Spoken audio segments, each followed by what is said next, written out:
బంగాళాఖాతంలో స్టార్ట్ అయిన మొంతా తుఫాన్ మంగళవారం అర్ధరాత్రి నర్సాపురానికి దగ్గరలో తీరం దాటినట్లు ఐఎండీ ప్రకటించింది. అయితే తీరం దాటినప్పటికీ తుఫాన్ ప్రభావం మరికొన్ని గంటలు ఉంటుందని వాతావరణ శాఖ ప్రకటించింది. వచ్చే 24 గంటలు ఆంధ్రప్రదేశ్, తెలంగాణ, కర్ణాటక, తమిళనాడు, కేరళ, ఒరిస్సా, ఛత్తీస్గఢ్ రాష్ట్రాల్లో వర్షం ఉంటుంది. ముఖ్యంగా కోస్తా జిల్లాలో భారీ వర్షాలు ఉంటాయని తెలుస్తుంది. తుఫాను ప్రభావంతో ప్రస్తుతం 85 నుంచి 95 కిలోమీటర్ల వేగంతో గాలులు వీస్తున్నాయి.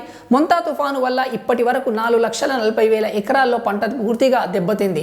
రాష్ట్రంలో ఏర్పాటు చేసిన 1204 రిహాబిలిటేషన్ సెంటర్లకు 75,000 మందికి పైగా ప్రజలను ఏపీ ప్రభుత్వం తరలించింది. ఈ తుఫాన్ని ఎదుర్కోవడానికి 9,000 మందిని ఏపీ ప్రభుత్వం నియమించింది. వీరిలో revenue, police, fire department, national disaster response force మరియు కొన్ని ఎన్జిఓలు పనిచేస్తున్నాయి. బిల్డింగ్లపై ఉన్న 860 ఫ్లెక్సీలను తీసివేశారు. భారీ చెట్ల కొమ్మలను నరికివేశారు. కొండ ప్రాంతాల్లో ఇళ్లను, తుఫాను ప్రభావిత ప్రాంతాల్లో ఉన్న ఊర్లను ఖాళీ చేయించడంతో పాటు నేషనల్ హైవేస్ ని షట్ డౌన్ చేశారు. అలాగే ప్రతి ఇంటికి ఉచితంగా 25 కిలోల బియ్యం, మత్స్యకారులకు అయితే 50 కిలోల బియ్యం, కిలో కందిపప్పు, 1 లీటర్ నూనె, కిలో ఉల్లిపాయలు, ఆలుగడ్డలు, చక్కెర ఇవ్వాలని ఆంధ్రప్రదేశ్ ప్రభుత్వం జీవో జారీ చేసింది. అలాగే తుఫాన్ ఎఫెక్ట్ వల్ల వచ్చే 3 రోజులు స్కూల్స్ కి హాలిడేస్ ఇస్తున్నట్లు ఏపీ గవర్నమెంట్ ప్రకటించింది.